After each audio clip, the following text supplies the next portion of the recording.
Welcome in, belly up, have a seat, and grab a drink as we talk some Wingman fantasy football.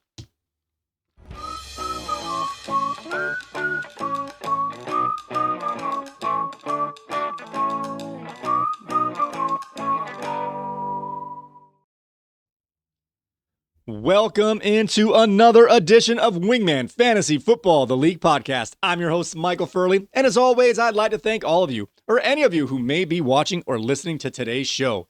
This is episode 149, a 2025 running back positional preview.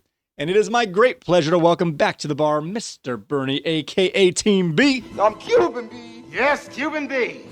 How are you doing today, Bernie? Oh, I'm doing all right. I had a good dinner. It was Taco Sunday. Love it. We had burritos as well. Okay. All right, guys. In this show, we will be breaking down the running back position, and we will be bringing in some new segments as we break this down, including the ambiguously ranked duos, old faces, new places. We'll go back to our summer vacation place of Wingback Mountain to see who we just can't quit. But before we do any of that, let's make sure that everybody is in the room. Wingmen assemble! All right, now that everyone is here, Bernie, this, in my opinion, is the most, well, it goes back and forth. The running back position oh, that's a little fumbly here. Let's just break this down here. The last 2 years, our point leader has had their strength of their team be the running back. So I think this is one of the most important positions, if not the most. What do you think about the importance of this particular group we're going to talk about today? If you're getting in the top 10, very important. If you're getting out of the top 10, not so important. All right. Well, we're going to help you guys find out how those gems are. So before we get started here, how do you break down your tiers and or groups? Are they big groups, small groups, all over the place? What do you got? So I've got the top two tiers or smaller groups. It's broken down by points. So I kind of do a little bit different for running backs and kind of get like an average total, or not an average, but a total point that I think that they'll end the season with, and kind of break the tier down like that. Not too much math going on. So it's fairly easy. Okay. And then let's see. So let's just get our parameters here like we did last time. We were kind of discussing pre-show here. Just for the sake of this argument, let's go down to about 34 players. We'll go a little deeper than that. But how many tiers or how big are your groups that get you from 1 to 34? I'm at honest 3 tiers, but my third tier is kind of broken down into an A-B section. It's a pretty big tier. That's why I was saying outside of my top 10, you could kind of get some value across the boards, across the teams. So you've got small elite groups, and then you've got a pretty big group that gets you from 10 to 30.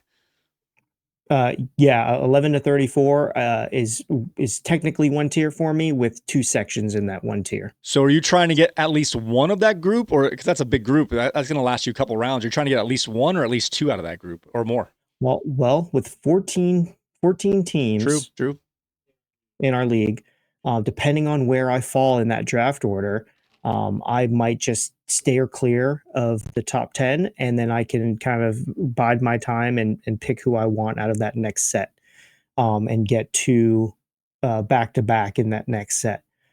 So that's kind of where I'm going for. I'm getting 1 out of that first group. If I can get one that I like, then I'm going for it. If there's a couple wide receivers on that board, though, that I might like more than that top 10, then I'm just going to have to do that. So. All right. You mentioned that when you put your rankings here together, you're doing it based on your projected points that you have for where they'll fall in, not just name value here. You actually either stat out yourself or use something that helps you get the stats that you think are going to come to fruition here.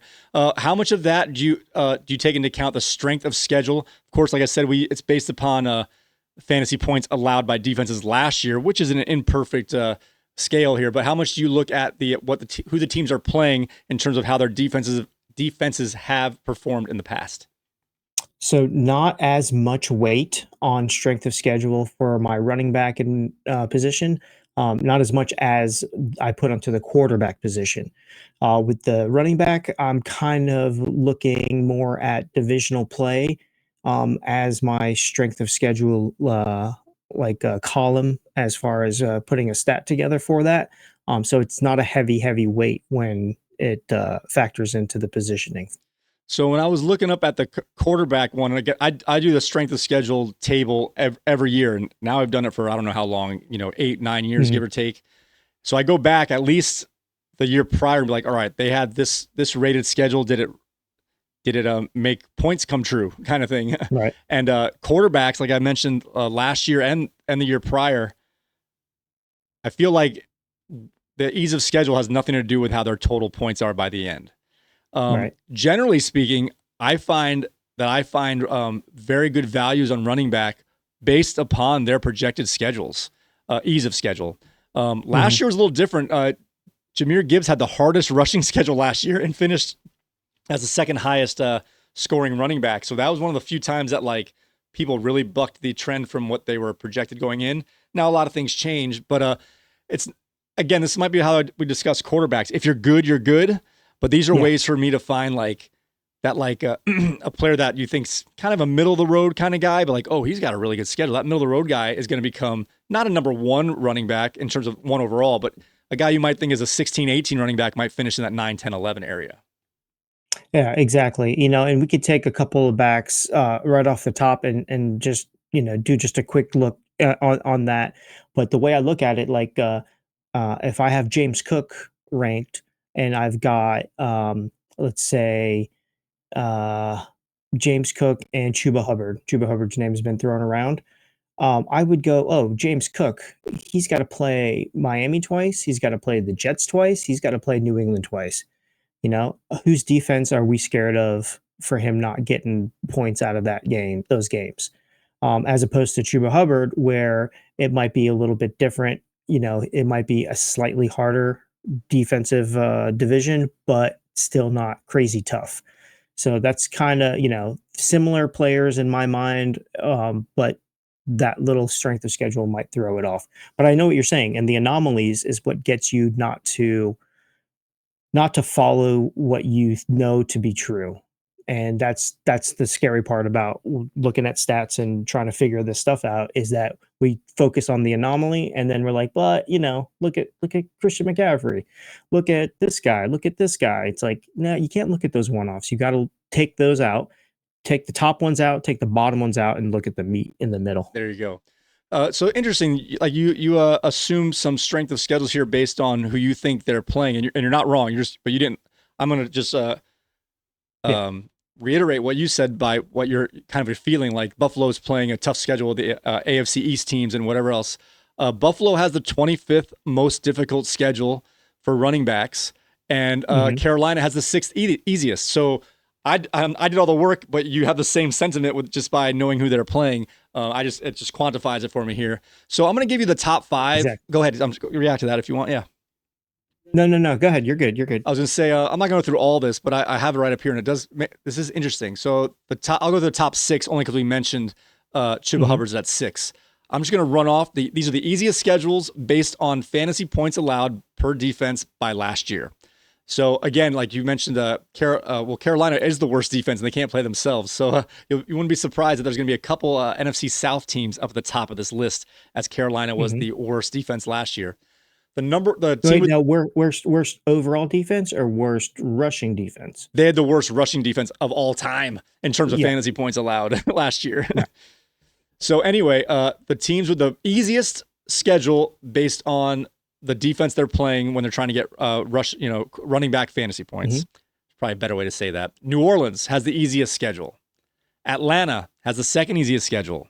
Arizona, San Francisco, and Seattle. So that NFC West seems to have an easy schedule. Yeah. And then Carolina in 6. So you've got NFC South and NFC West. Is that all of them? Yes. The top 6. Who did you say was number 6? Carolina, only because we mentioned Chuba Hubbard won't be between Buffalo. So so the NFC South and the NFC West. So it's interesting because Okay, let's see. Is there someone on the like Christian McCaffrey is the only person that's echelon elite, but I've got some comments on him up there. You got The next one up. Bijan Robinson at the second easiest schedule. Oh, I'm sorry. I'm sorry. Yes, Yeah. Bijan. Yes. So Bijan, Christian, and then Kenneth Walker would round that out because I would put Kenneth Walker above Kamara. Kenneth Walker and Kamara are the same for me, but we'll get into it. So yeah, that puts those two elite guys, like you said, at McCaffrey and Bijan. And Walker, Mhm. I know you like him. I like him too, but that seems a little high. But nonetheless, the next four guys are kind of even, and Hubbard, if you want, being how he's played recently, Hubbard, Walker, Connor, and Kamara. Those are all solid. That's what we said. These are your 8 to 15 running backs with easy schedules. It's like they're almost guaranteed to fall between 8 and 15, and they might be able to fall between 4 and 10. Right. And I have that grouping, that 4, at between 15 and 20. So if you get them at that spot, you should be able to exceed expectation. Yeah, exactly. All right, let's Look at us giving away all of our secrets. I hope that people that are in our league aren't watching this. All right, let's get into some meat and potatoes here. Let's break down some of these groups and or tiers. I'm gonna let you lead the way. At where do you want to start? All right, let's start at the top just to get these boys out of the way here. And these are elite QB1s, or I'm sorry, elite RB1s. And you could put these 3 in any order, I believe. I don't think that there's a right or wrong answer. Barkley, Robinson, and Gibbs. What do you think? My top group is 4 deep. I throw in McCaffrey in that group, but yes. Okay, yeah. See, McCaffrey, I've got as 4, but I don't put him with those top 3 just because statements that have been made by him, statements that have been made by Shanahan. I know they're probably just talking to talk and put stuff out there to put stuff out there, and it's not for real. But until we see it, do you want to be a year too late or a year too early? What's going to happen. So I can't put him with the top 3, but he's right there at number 4 for me. Gotcha. So we have the same 4 there. Who do you? You said you can mix and match them. Who do you have on top of that top 3? I have Barkley up there. I think that he has shown that he is elite, but he's not he's above Bijan by a point. Both of them are above Gibbs by 4 points, 3 points. So, and then McCaffrey is the drop off at 40 points, 35 points. When I started putting my list together earlier, I wanted to put Gibbs up top, and then I saw that strength of schedule. He has the hardest schedule. Now he's still awesome, but I was a tiebreaker with those 3 or 4 guys. So he's still in that group, but the strength of schedule is like tiebreakers for me when it comes to like tier in within tiers. Right. And see, this is just numbers, right? So I'm going to take these 3 for me, 4 for you. And I'm going to look at them, and depending on my positioning, if I have one of the top 4 picks, then or top 3 picks for me, I'm happy. I'm good. Right. If there's no stress for me at that point. If I'm number 1, that's when it becomes okay. I have Barkley ranked above Robinson, but not by much. But I might pick Robinson because I'm going to watch those games. I might go to a game. Right. I don't really want to root for Philadelphia. Fair enough. Yeah. All right. So these guys are pretty locked in. These guys are superstars. They're all in the top 5 last year, minus McCaffrey coming off the injury, of course. What do you how big is your next group? Mine's 4 deep, so I have 2 groups get me to 8. How big is your next tier here? My next tier is 7 deep, and it starts with Christian McCaffrey. Okay. So it looks like you're going from 4 to 11. Is that right? 4 to 10. 4 to 10. So we're very similar. We're one off here. So essentially, your second group, I have 2 groups split up within that group. I'm going to assume that we're going to have pretty much 6 of the same 7 guys here. Anyone you want to talk about? You can go in order, or something that catches your attention here in that big group for you. So in this big group for me, there's a couple of surprises I have on here. I think I've got Chase Brown up there at number 6, McCaffrey at number 4. I got Chase Brown at number 6. But then I have Bucky Irving and Devon Achane above Jonathan Taylor. Wow. Yeah. So I've got some hope. I've got some ideas of what's going on. Bucky Irving has really popped up. Chase Brown has really popped up. There's a rookie in there as well. So that's kind of where I am. So I have this kind of split up my two tiers of your one. The Mhm. top half is the older guys, and the bottom half is the younger guys that haven't done it over and over again. So Mhm. I've got the rookie from the Raiders. I got Genty, Achane, and Brown behind the older statesmen of Taylor, Williams, Jacobs, and Kyron Williams, Jacobs, and Henry. Oh, so you've got Kyron Williams up there as well. Okay, so that's the one off that we don't have together. Where do you have Bucky Irving? He's down in your fourth tier, down out of the top 10. He is. I have him at 14. He's in my next. Yeah, that next group. Yeah. Okay. Yeah, and I think you got here that Gentry is down as well for you out of the top 5. So Yeah, just I that, just as a rookie, I have him down a little bit, but he's still in the top. I have him at 9, so it's like, yeah, um, it's hard to pick, even as touted as he is, ahead of someone like Derrick Henry, who just had 1,900 yards and 17 or 18 touchdowns. Josh Jacobs was a man last year. Now, can they do it again? That's the question. You're betting, can someone maintain versus an unknown? But these guys have been so good for so long that I'm willing to just give them the benefit of the doubt because I've seen it before, as opposed to guessing what I haven't seen. But there's no doubt Genty has a big chance to be a superstar this year. yeah. See, I think that Christian McCaffrey and Derrick Henry are the big question marks out of this top 10. Or out of the second half of this top 10, I should say, just because the injury and the age. Yep. It's just, what's really going to happen this season? How are they going to be used? And that really has kind of the wheel spinning. Hey, if I fall within this group, I really don't want to fall here as far as draft picks go. It sounds like when you make your cross positional tiers, you're going to put some receivers breaking up that group a little bit. Yeah, exactly. And then I think that Chase Brown, Bucky Irving, and even Jonathan Taylor, even though the reasoning for McCaffrey should fall also on Jonathan Taylor, it doesn't. Just because these guys finished out their seasons pretty strong. They can, they're probably going to fall a little bit. Like Chase Brown might fall a little bit, and you could get some good value out of him. So, all right.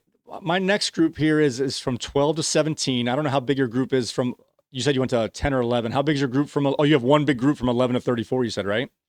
Yeah, but 11 to 34, I can break it up to 11 to 25, and then 26 through 34. Okay.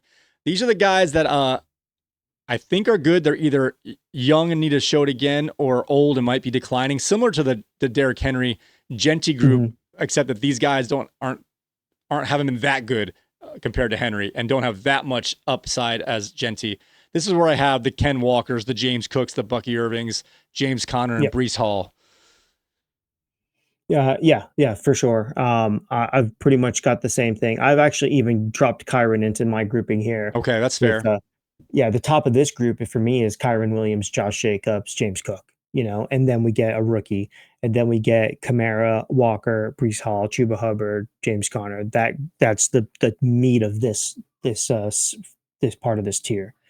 So again, I think all of those guys are interchangeable. So these guys right here, sorry to cut you off, but these guys right here are kind of like almost boom bust, like potential, kind of like these are your third round. We'll see where they actually fall. Your late second to early fifth, let's just say that area there. And these are the guys that if you waited on running back and you get one of these guys, they're either going to make or break your team because they have potential. They've had good games. Can they put it together for a whole season? And if they're your first running back, especially, you're going to need them. If not, you're going to be in dire straits. So let's just talk on some of the outlooks on some of these guys here.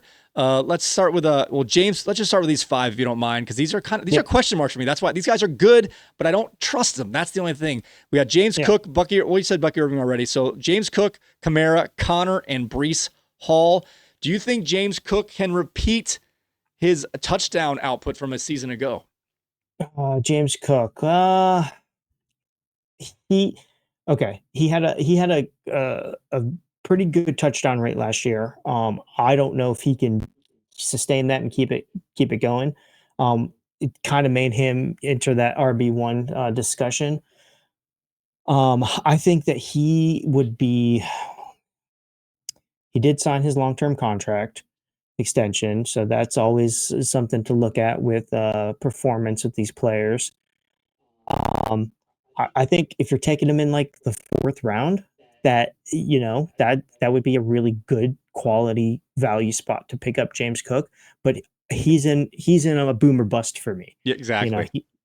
he's up there with Ken Walker in that boom bust.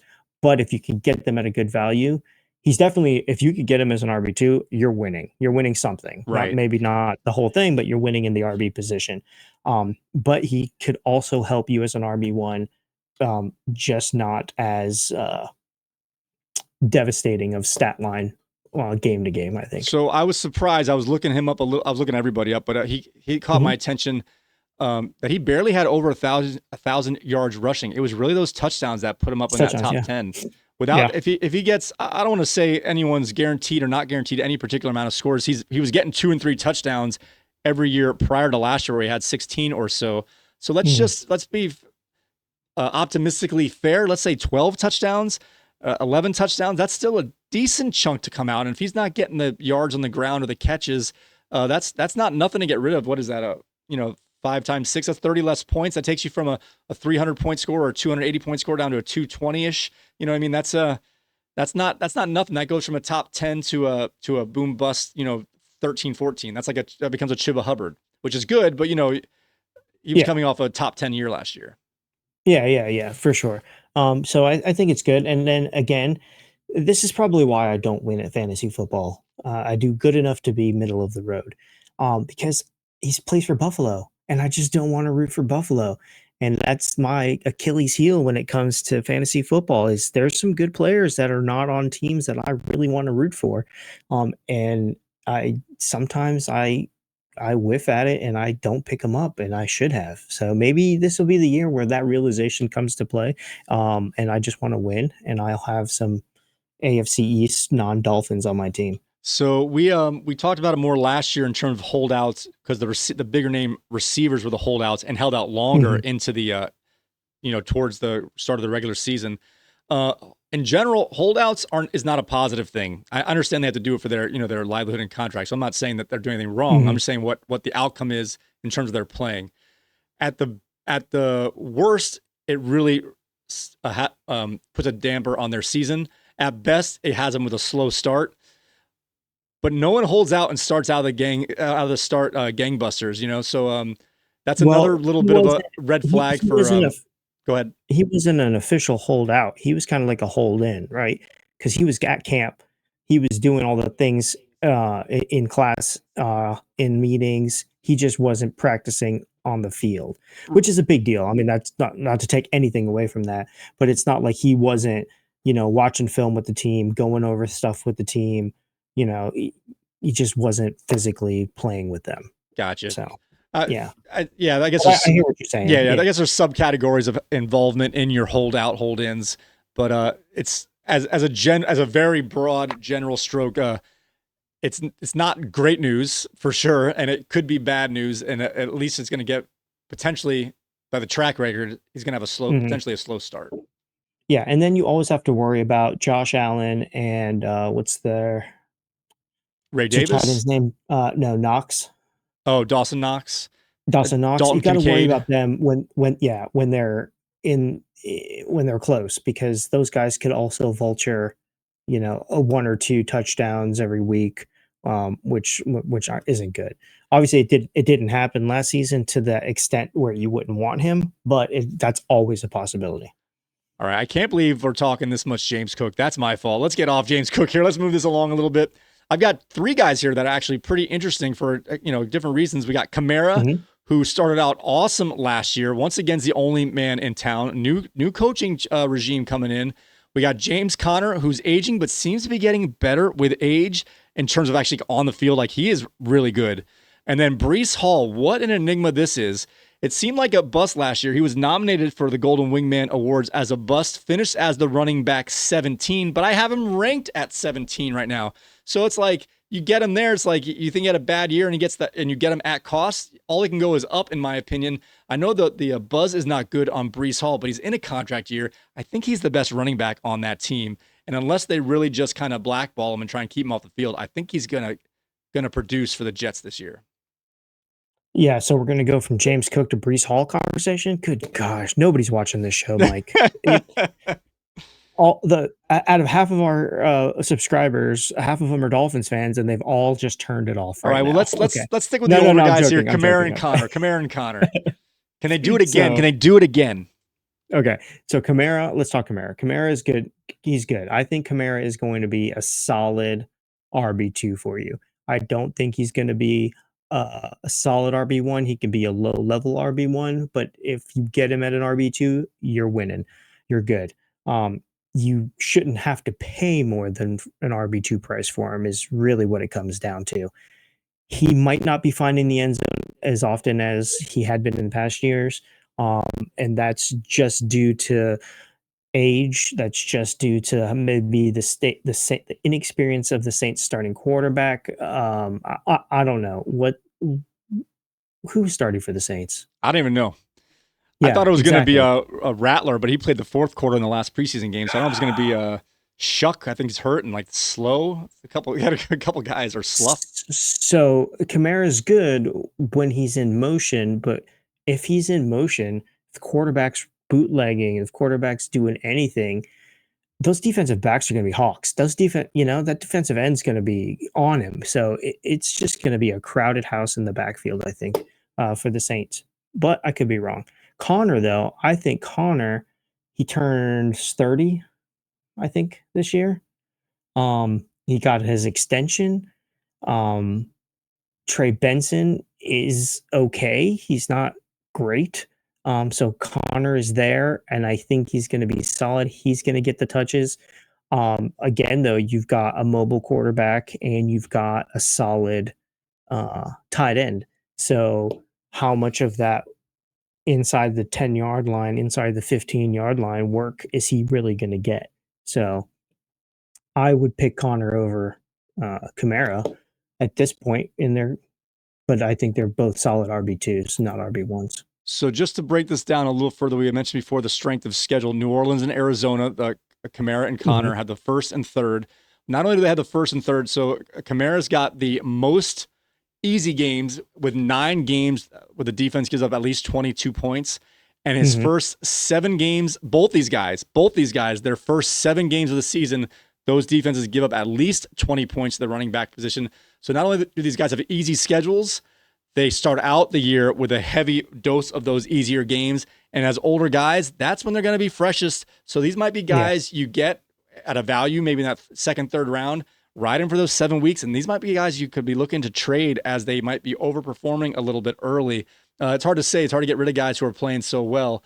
But I'm saying that these are values, and they line up with the first half of the season. Their second half's not bad either, but I'm saying they're definitely weighted with a good game after good game after good game after good game in that first half of the season. Take advantage of it, and maybe trade them for even a younger guy. Get your rookies in the second half of the season with these older guys performing early. Yeah, and also in that grouping there, Chuba Hubbard is there.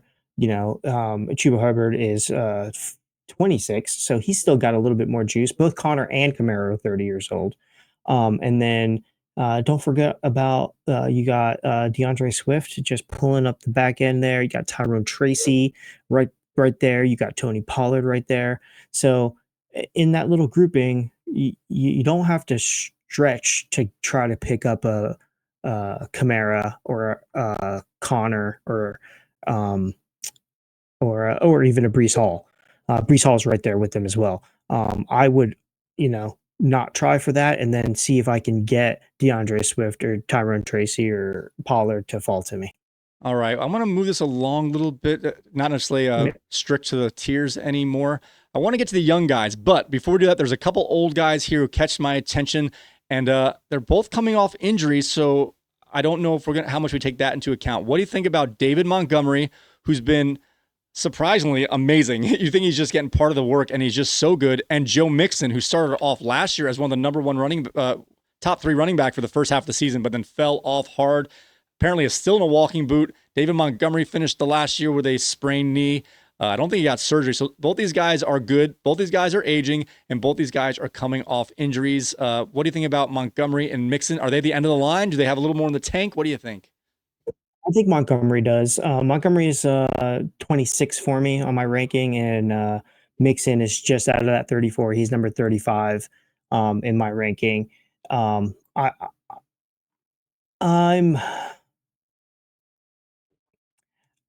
think I've been burned by Mixon. I think I had him in one of his off years, and I was just not there. His ADP keeps sliding. We have Nick Chubb that's going to be putting in some reps. Let's see who else. What else is going on over there? They drafted Woody Marks. Yep. So he could play like a James White role in that offense. So not high on it as far as fantasy points go. I think he's still a good player. I definitely won't be at full speed to open the season. So maybe you pair him with one of those guys that does have that easy schedule, and then have him sit on the bench for a little bit and see what happens with that team. And then who was the other guy? Montgomery. Swift. No, I didn't mention Swift. I didn't. So real quick, how far apart you said it, but I just didn't register completely. How far apart do you have Mixon and Montgomery? You said Mixon was like 34 or something. Mixon's 35 and Montgomery is 26. So there's about 10 ranking difference there. So let's get into the young guys. So the bottom of the range we're talking about here is 35 with a Mixon and 26 with Montgomery. Let's talk about some of these rookies and how many of these guys are below and above Montgomery, and how many of these guys are in between Mixon and Montgomery. So why don't you bring in some of the rookies and tell me where they are in that range of that 26 to 34, 35. All right, so we got Mr. Raider himself up at the top here. I have him at number 5 on my list overall, and that's Ashton Agenti. I think he is going to be an elite RB1 by the end of the year. I'm not giving him the Bijan Robinson hype when Bijan entered the league because he had some coaches that messed him up over there. But Genti has got the old man that I like. Well, I can't think of anybody's name anymore. Pete Carroll. But he has their offensive coordinator, Chip. Chip Kelly. Yes. Yeah, Chip Kelly. So, and he's a workhorse, man. So I think that he's going to be great. So I've got him up there at 5. And then my next rookie set comes in at 14. Hampton, I've got at 14. Oh, wow. Okay. And Henderson, I've got at 20. So you got two more. Henderson, you have 3 rookies, including Genti, who's obvious, but you have, including Genti, you have 3 rookies ahead of Montgomery at least. Oh, yeah. I also have Harvey ahead of Montgomery. Okay. So wow. Harvey, Henderson, and Hampton above Montgomery. But they're close. They're close. They're in the middle of that third tier for me. That's the group I have here. It's old guys I think might be fading, and young guys I'm just not sure about yet. But it's like a potential versus can they hold on again or one last time? But these guys are definitely fading to mix in with that unknown. So let's see. You said Hampton, you said Henderson, nice, and Harvey. Mm-hmm. I got Harvey. Caleb Johnson mixed in with that group as well from Pittsburgh. Oh, Johnson. Where do I have Johnson? Caleb Johnson. I've got him down outside. He is in between Bigsby and Ray Davis for me. He's at number 41. I don't think Caleb Johnson's going to have the start. Amari Hampton is going to get he's getting carries right away. Obviously, Genti's getting carries right away. Travion Henderson's going to be in the mix right away. Harvey, we think, is starting right away, but we're not sure. Caleb Johnson, I think, is going to take over, but I don't think it's going to happen right away with Jaylen Warren there. That's the only thing with him is he's going to be if he hits, it's not going to be a full season play. It's going to be a half a season play. I do think I know you're more of a Jaylen Warren fan than I am. Maybe you just watched him more. That could be fair, but I don't think Warren is someone who's going to keep the job away from someone who's better. Now the question is he better? I don't know, but they drafted this guy high to come in to take that spot. They let Najee Harris go for this reason. So I'm thinking they're trying to get to the rookie when he's ready, but I don't think it's going to be week 1, 2, 3, or 4. Right, and he might take over what the Jalen Warren spot was when Najee was there, where he's just kind of eating up valuable fantasy points, looking really good, but can't be the starter yet. So might be a backfield that we just want to avoid. All right, all right. I think that's all the major rookies that I see. We've got some special segments coming up. Is there anyone you want to? Oh, wait. Yep. Wait. There's one rookie, maybe just a bench stash kind of rookie. Just because I want to say his name, and that's Cam Scattaboo. Okay, that's fun. Yeah. So do you think he's going to take over from who do you think is going to start their opening day, if not for the majority of the season? Tracy or Scattaboo going to get a chance? Tracy? Tracy, I think. Yeah. I think Scattaboo is just one of those. He's just got a little bit of hype. He's got a really cool name. He's in the New York market.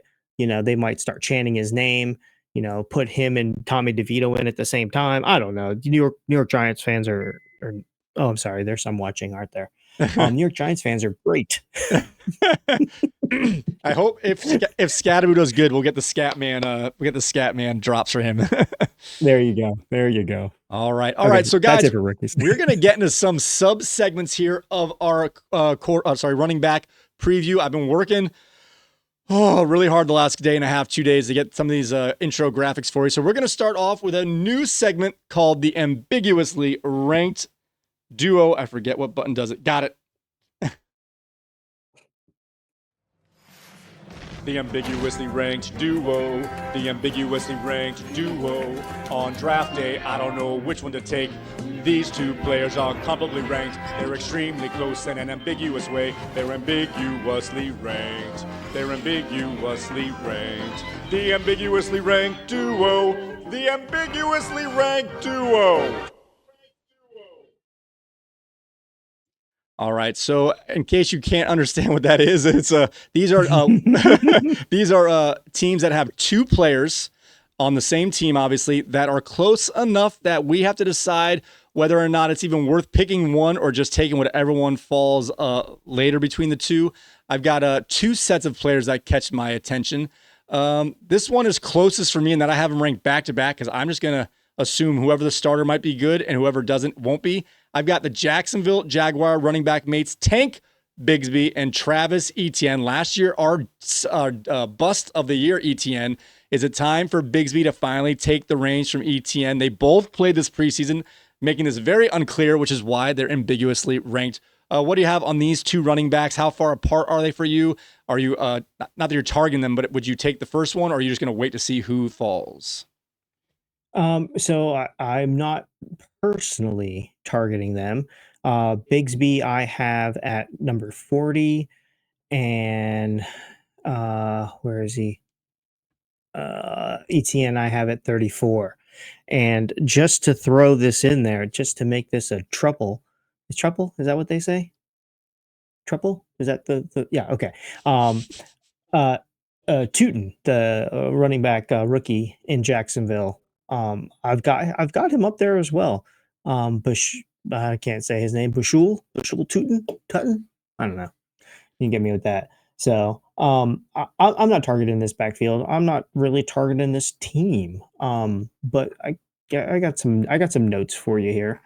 What do you want to know about here? Let's see here. Either one. Etienne. Yep. Yeah. So let's see here. I think that because they drafted Tutton in the 4th round, that it's not a good sign for the backfield there. I think Etienne is by far the better back, but Bigsby, the reports say that Bigsby is doing better in camp. But I don't take too much stock in that. I think Etienne will be the starter going out, but I think that between the two, it's so close. And then with the rookie coming in that they might be high on, I don't think one favors the other. So I would just steer clear of this backfield altogether.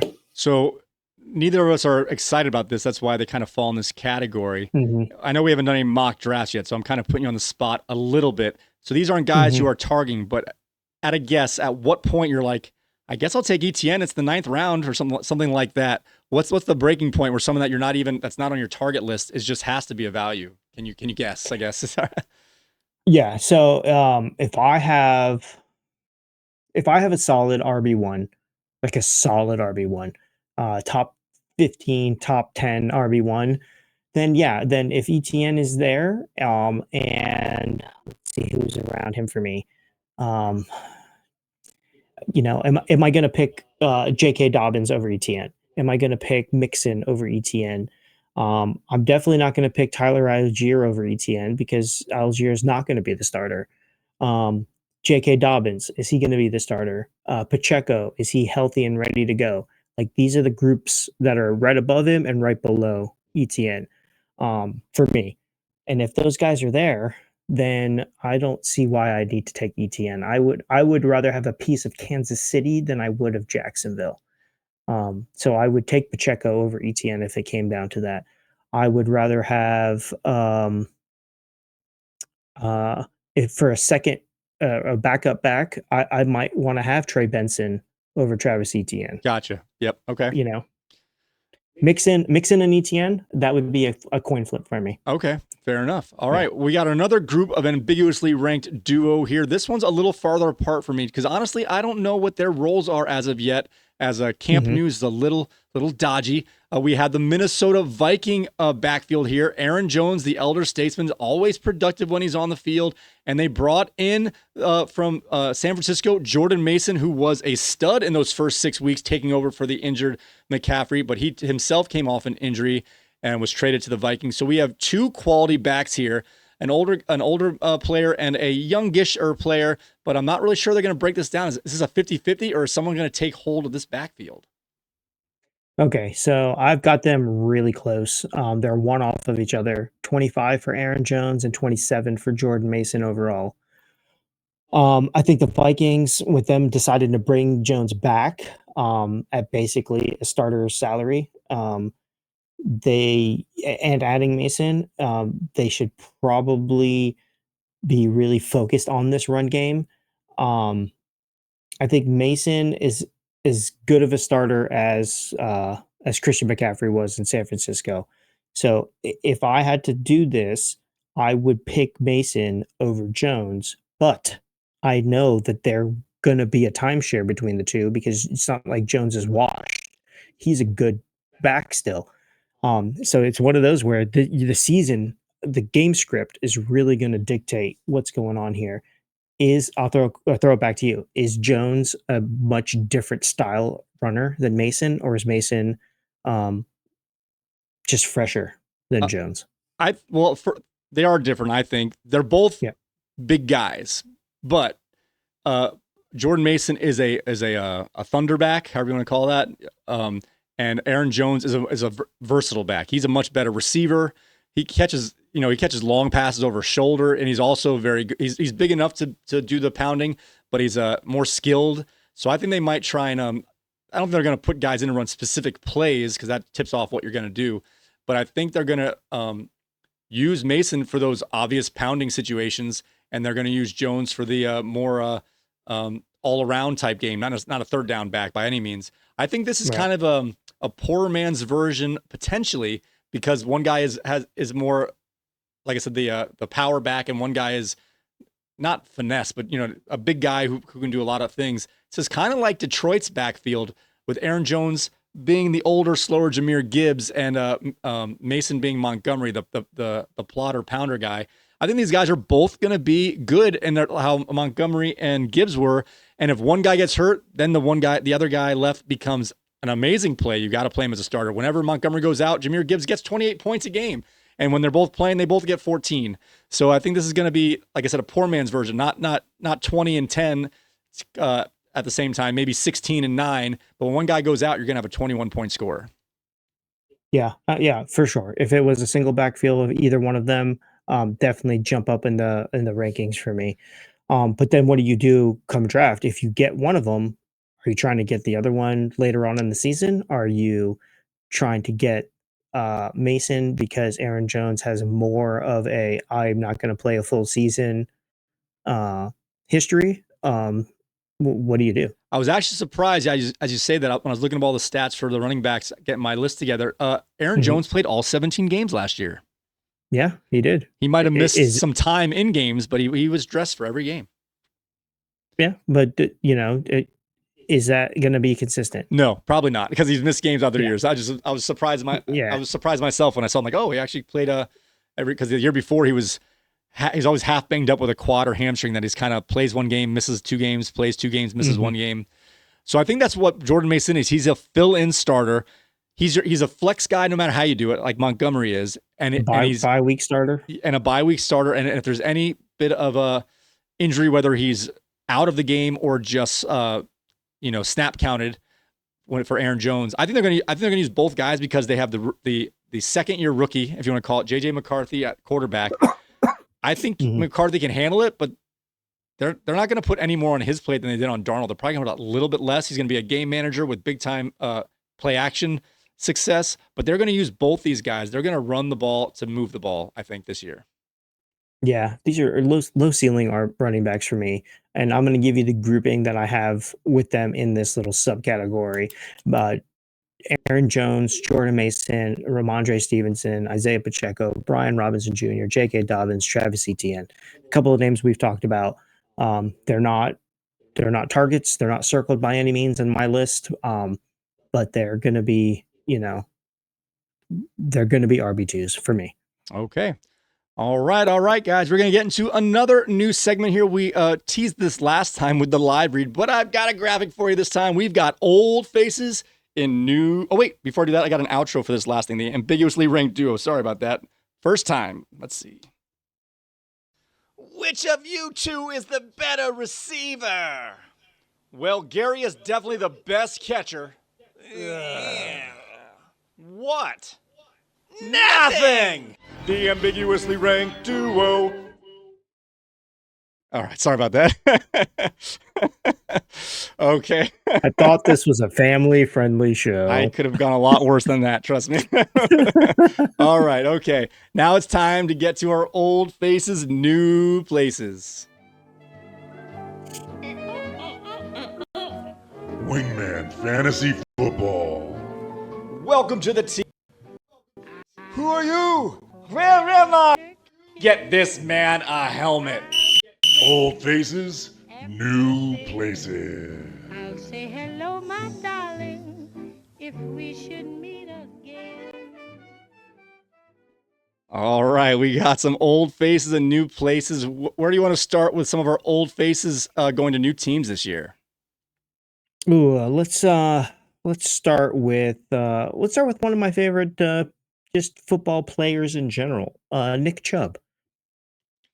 I'm a big Nick Chubb fan as well. It's weird. So we mentioned Joe Mixon is not really practicing. He's been in this boot for 7 months, it seems like, without having an official injury, just a sore ankle. I don't know exactly what this is. So you're like, all right, here we go. They brought in Nick Chubb as just maybe a secondary guy, but he has a chance to start now. And then all the buzz out of camp was he's not looking good, looking slow, which is, to be fair, he's had a lot of severe injuries over the last 2.5 years. But all of a sudden, these last preseason game, he looked a lot better. Was he just waiting to use it as it gets closer to the season? I don't know how to value Chubb here. I've got him pretty low because he's coming off injuries, and the early camp buzz was low. But as like we said with Mixon not looking like he's coming back anytime soon, although he could come back at any time since it's not a severe injury. They do have the rookie Woody Marks here, so there's a chance Chubb could perform. It's hard to put faith in a guy who's older with such severe injuries. Nick Chubb will get a little star in my Yahoo app, just to be on a watch list. He's not going to be anywhere near my drafting. I don't even think I have his name written down on my rankings as of now. It's a shame. It really is, because he was such a good running back, such a good workhorse, work ethic kind of guy. So hopefully I am proven wrong. And he is back on the field, scoring touchdowns.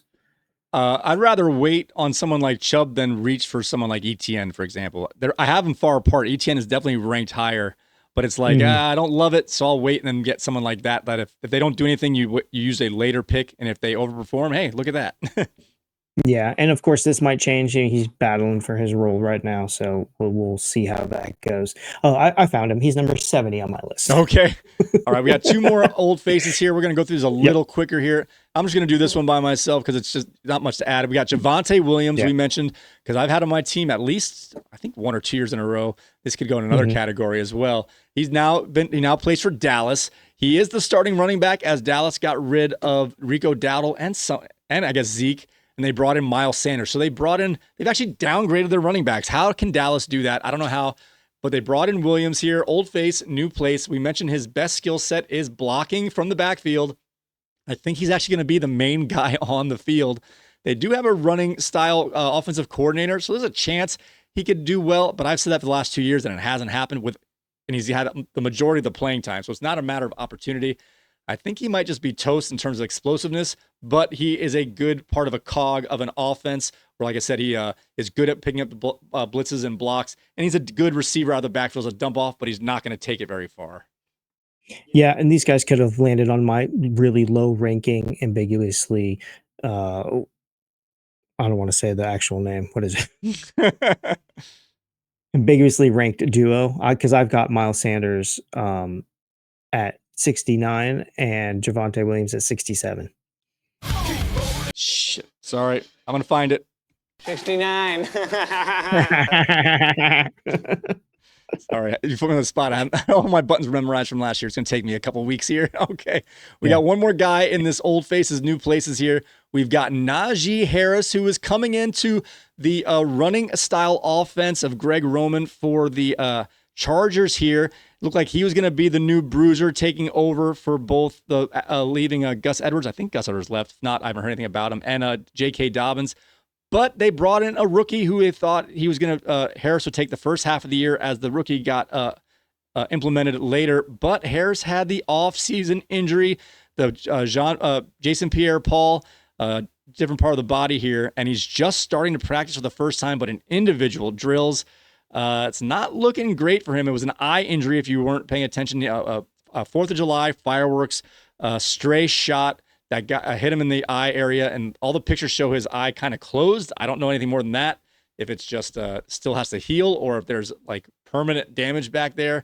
Nonetheless, this is not really good for this guy as the Marion Hampton is looked poised to take off early. But Najee Harris was a decent name back, a high NFL drafted player going to a power running team. It looked like it was going to be good news for him, but this is not looking good for Najee Harris. Yeah, I don't have any notes on Najee. He's not even on my radar at the moment. So that just shows you here. Last year we had such good old faces, new places with people like Derrick Henry, Josh Jacobs, Saquon Barkley. Look at all those guys. And this year we're stuck with Javonte Williams, Nick Chubb, and Najee Harris. So that just shows you the ups and downs each year to year. The old faces, new places are not what we're aiming for. Our incumbent backs are what we're looking to draft this year. All right, we're going to get moving along here. Do you have any other players that we might have glanced over? You just want to mention before we get out of these individual players? No, I think we're good. All right, guys. We went through a lot of players there, gave you some of our strength of schedules and our top players on our list. So with that being said, I want to thank you all so very much for watching and or listening to another episode. Whoa. What did I do? What about Wingback Mountain? Oh, yeah. We have another segment because I didn't have a graphic. That's why. I apologize. One more segment before we do that. This one's going to be short and quick. We're going to Wingback Mountain. Can we leave our favorite players, or we're going back for one more summer? All right, Bernie, which players in the running back position are you eyeing that you think I have a hard time just quitting? I think a guy that is really poised to do good, and you can get him at a discount, and you probably will get him, Mr. Josh Jacobs on Green Bay. So I've had Josh Jacobs the last 2 years. I drafted him the year prior. Last year, he skyrocketed up that draft board at the last minute. People thought he was going to be a 3rd or 4th round pick. I took him middle of the 2nd, and he delivered. He was great last year, but He is on that every other year cycle so far. He was the rushing leader 3 years ago. Then on his holdout had a good year, but not good enough for where you drafted him. And then last year he overperformed. So I think on Green Bay, maybe the even year, odd year might break that trend as he's on a better team now, but that's still there. So what do we take into account here? The old trends or the fact that he was great last year on a good team? I think if you can get him in the third round, end of the second round, it's a good value. All right. I got some on this list that I know you can't quit. You mentioned them earlier. I don't know if you mentioned during the show or in our pre-tape conversation. You had this guy ranked. Oh no, when we did the strength of schedule, you had him with McCaffrey and who was the other one? Bijan? Did you say Kenneth Walker, Texas Ranger, is one of your top 6 running backs here? What do you got for him? I don't think you can quit this guy. Can you give it up, or are you going back for more? Yeah, no, I think you might have misheard me. 16. He's number 16. Okay, I apologize there. Yeah, that's okay. That's okay. No, I would, because he is in the ranks for me. He's in the ranks of Alvin Kamara, Ken Walker, Brees Hall, Chuba Hubbard, James Conner. Like, that's it. James Cook's ahead of him. Josh Jacobs is ahead of him. So I might think about those two, before. But all those other names, I'm taking Ken Walker, because I know what he is. I know what he can do. And I think that he is a beast when he gets the chance. And that's all he needs, is a chance. So maybe without Geno Smith, he'll get more of a chance. So I was give him the ball. Yeah, exactly. There you go. I was hoping that you would be off the Wingback Mountain with him, because I have him kind of skyrocketing up my board here. And I was hoping you'd be done, because I know I'm fighting you for him, and I thought maybe I could fight myself. But it looks like this is going to be a fight for Ken Walker here between his schedule being in the top 5 and easiest schedule, and a Kubiak coming over. He helped Kamara have a great year last year. Again, he's the poor man Kubiak. He's not the best one of the group, but he is has that part of that system. So we're going to find out this year for sure. What's the knock on Walker? He's super fast, but goes side to side. Breaks tackles, but in the backfield. Doesn't get anything going forward. He's explosive, but not in the direction you want him to go. You've got. Is that his fault, or is that the offensive? Well, that's what we're going to find out right here. I don't know if they improved their offensive line in terms of talent, but the coaching style, the scheme. Yeah, the scheme can take smaller, quicker offensive linemen and turn them into guys who block downfield. So this is what we're going to find out this year. Is Ken Walker going to be I don't know what to call him here, a one cut player who goes side to side for 10 feet and then puts that foot in the ground and turns up field for long runs?